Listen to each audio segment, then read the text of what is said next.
Hi guys, today I wanted to have a chat with you about first time investors going into mortgages, whether that's buy-to-let or HMOs, whether you've got a residential property or not. So I thought I'd cover off a couple of things because I've had quite a few questions around this recently. So first thing, I suppose, the easiest solution, if you've already got a residential mortgage and you're now looking to get into buy-to-lets, single buy-to-lets are going to be the easiest in terms of you have got a number of different options. If you're looking at an HMO, it's slightly more complicated, but if you've already got a mortgage on your home, going up to 5 bedrooms or even 6 is relatively straightforward. There are some lenders that will look at that for you. So yeah, that's the sort of simplest way to do it. It may well be that you've bought a property that you live in and now you want to start investing, or it may well be that you choose to do it in that order, get that on the ladder before you then start doing something else. So that's something to look at, but it's not necessarily the way that you have to do things. There are other ways around it. So if you're looking at buy-to-lets or HMOs where you don't own any property, it is slightly more complicated, and the reason is that lenders are always looking at risk profiling, and they will be comfortable with a certain level of risk. And that's not to say that anything out of that side of their area is wrong. It's just that with the funding that they have and their core business and what they're trying to achieve, you would fall outside of that. So it's not wrong, it's just not their bag. And a lot of people will try and push things into situations where they're just not going to work. So you have got to work with a broker that understands, and you've got to find a lender that's going to understand the situation that you're in. So if you haven't got any property at all, it is simpler to get a buy-to-let than it is an HMO mortgage. With a buy-to-let mortgage, generally, if you want sort of relatively competitive high street type rates, you have got to have enough income to be able to borrow that amount of money if you were going to live in the property. So roughly that's sort of 3.5 to 4 times your income. There it is more complicated than that, but as a simple calculation that you could do, if you earn £25,000 a year, you are likely to be able to borrow around 100 grand. And that is simply for the reason that what the lenders are trying to stop is people buying buy-to-let mortgages to live in when they haven't got the affordability on their income to be able to do that. So if you can rely on the rental income, it fits, you can buy it on that basis, but they don't want that. So that's that option. If that option works for you, then brilliant. Yeah, we can go down that route. If you can't do that, or if you're looking for an HMO, then you've got to sort of go down a slightly more unconventional route. So there's a couple of different ways that we can do that.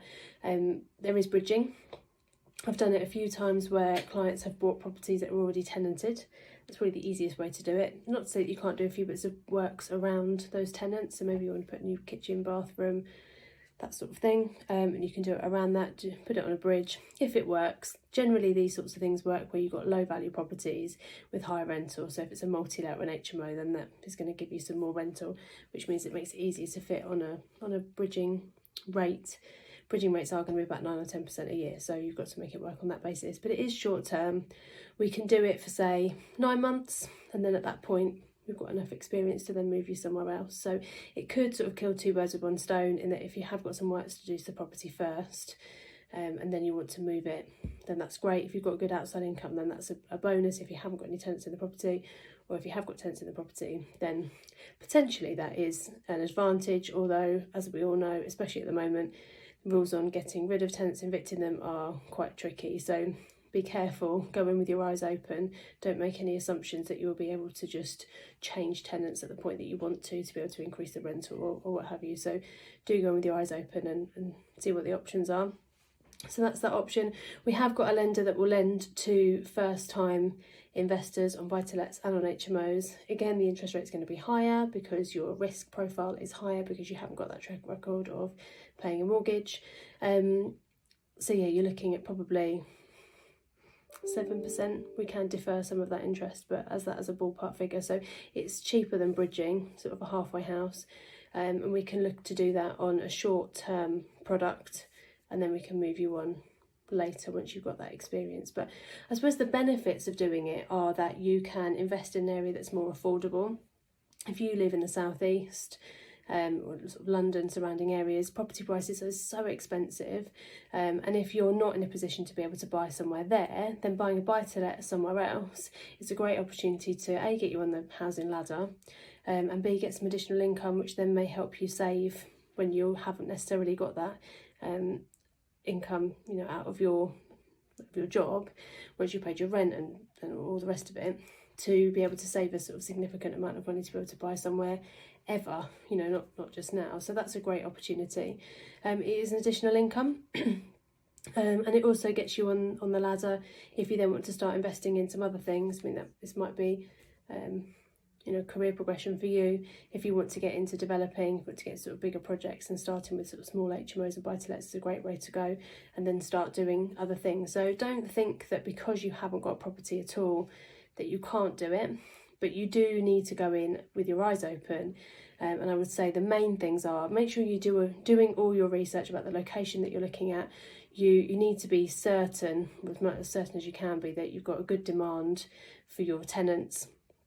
And the other thing to think about is that a lender wants to make sure that they've got the right person on the application, you know, the right person who's signing that PG, who is responsible for that mortgage.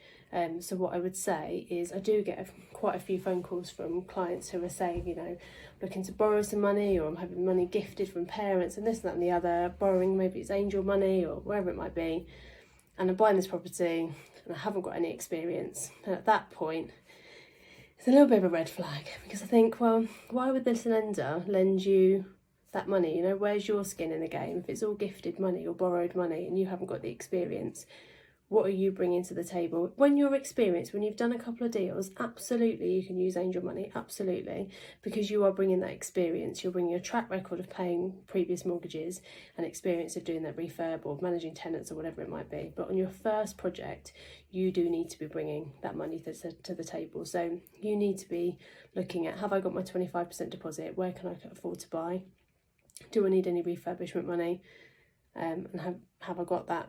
You know, how much am I going to need? So really have a think about it. But I think it's important to do your research and to find out. And by all means, give me a call and have a chat through, you know, this is my scenario, what do you think I should do? But yeah, don't be put off, but just go in with your eyes wide open and know how expensive it's going to be, how it's all going to work, and that you've got the money to bring to it. Hope that's helpful. Let me know.